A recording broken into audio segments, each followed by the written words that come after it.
It's not an accident that the axiomatic Western individual is someone who was unfairly nailed to a cross and tortured. It's like, yes, right, exactly. So what do you do about that? Well, I thought about that for a long time too. It's like, well, you don't get together in a damn mob, because all that does is allow you to be as horrible as you could possibly imagine and suffer from none of the consequences. That's a bad idea. So how about we don't do that? Well, there's a deep idea in the West too. It's like, pick up your damn suffering and bear it and try to be a good person so you don't make it worse. Well, that's a truth. You know, I read a lot about the terrible things that people have done to each other. You just cannot even imagine it. It's so awful. So you don't want to be someone like that. Now, do you have a reason to be? Yes. You have lots of reasons to be. God, there's reasons to be resentful about your existence. Everyone you know is going to die. You know, you too. And there's going to be a fair bit of pain along the way, and lots of it's going to be unfair. It's like, yeah, no wonder you're resentful. It's like, act it out and see what happens. You make everything you're complaining about infinitely worse. There's this idea that hell is a bottomless pit, and that's because no matter how bad it is, some stupid son of a bitch like you could figure out a way to make it a lot worse. So you think, well, what do you do about that? Well, you accept it. That's what life is like. It's suffering. That's what the religious people have always said. Life is suffering. Yes. Well, who wants to admit that? Well, just think about it. Well, so what do you do in the face of that suffering? Try to reduce it.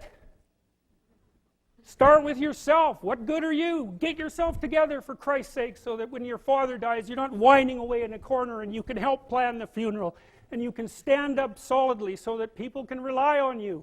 That's better. Don't be a damn victim. Of course you're a victim. Jesus, obviously. Put yourself together. And then maybe if you put yourself together, you know how to do that. You know what's wrong with you, if you'll admit it. You know there's a few things you could like polish up a little bit, that you might even be able to manage in your insufficient present condition. And so you might shine yourself up a little bit, and then your eyes will be a little more open, then you can shine yourself up a little bit more, and then maybe you could bring your family together instead of having them be the hateful, spiteful, neurotic, infighting batch that you're like doomed to spend Christmas with. So then you fix yourself up a little bit, kind of humbly, because, you know, God, you're a fixer-upper if there ever was one. And then you got to figure out, well, can you figure out how to make peace with your idiot brother? And probably not, because he's just as dumb as you, so how the hell are you going to manage that? And so then maybe you get somewhere that way, and your family's sort of functioning, and you find out, well, that kind of relieved a little bit of suffering, although it reduced the opportunities for spiteful revenge, and that's kind of a pain in the neck. And so then you get your family together a little bit, and you're a little clued in then, at least a bit, because you've done something difficult that's actually difficult. You're a little wiser, and so then maybe you could put a tentative finger out beyond the family and try to change some little thing without wrecking it. It's like, our society is complex, and we teach our students that they could just fix it. It's like, go fix a military helicopter and see how far you get with that. It's like, what are you going to do? You're like a chimp with a wrench. Whack! Oh, look, it's better. It's like, no, it's not better. Things are complicated, and to fix things is really hard. And you have to be like a golden tool to fix things, and you're not. So, and that's the other message of the West. It's like, how do you overcome the suffering of life? And I'm not saying it's only the message of the West. How do you overcome the suffering of life? Is be a better person. That's how you do it. Well, that's hard. It takes responsibility. And I think, you know, if you said to someone, you want to have a meaningful life? Everything you do matters. That's the definition of a meaningful life. But everything you do matters. So you're going to have to carry that with you. Or do you want to just forget about the whole meaning thing, and then you don't have any responsibility, because who the hell cares, and you can wander through life doing whatever you want, gratifying impulsive desires for how useful that's going to be, and You're stuck in meaninglessness, but you don't have any responsibility. Which one do you want? Well, ask yourself, which one are you pursuing? And you'll find very rapidly that it isn't the majority of your soul that's pursuing the whole meaning thing, because, well, look what you have to do that. You have to take on the fact that life is suffering. You have to put yourself together in the face of that. Well, that's hard. Christ, it's amazing people can even do it. I'm stunned every day when I go outside and it isn't a riot with everything burning.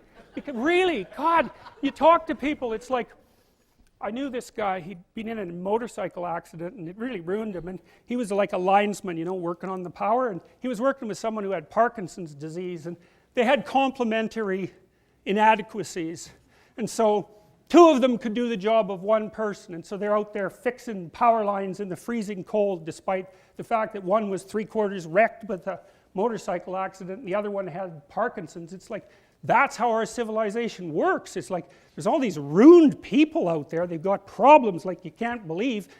Off they go to work and do things they don't even like, and look, the lights are on. My God, it's unbelievable. It's a miracle. It's a miracle.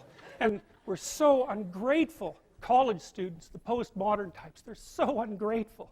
You know, they don't know that they're surrounded by just a bloody miracle. It's a miracle that all this stuff works, that all you crazy chimpanzees that don't know each other can sit in the same room for 2 hours sweltering away without tearing each other apart, because that's what chimps do. So,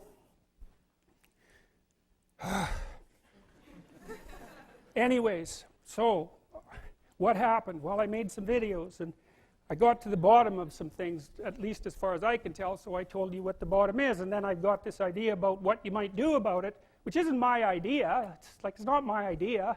It's an old idea. It's far older than Christianity. It's old. It's the oldest story of mankind. Get yourself together. Transcend your suffering. See if you can be some kind of hero. Make the suffering in the world less. Well, that's the way forward, as far as I can tell, if there is any way forward. And that's what's under assault by the postmodernists. So look out, because they know exactly what they're doing, and they know exactly why they're doing it.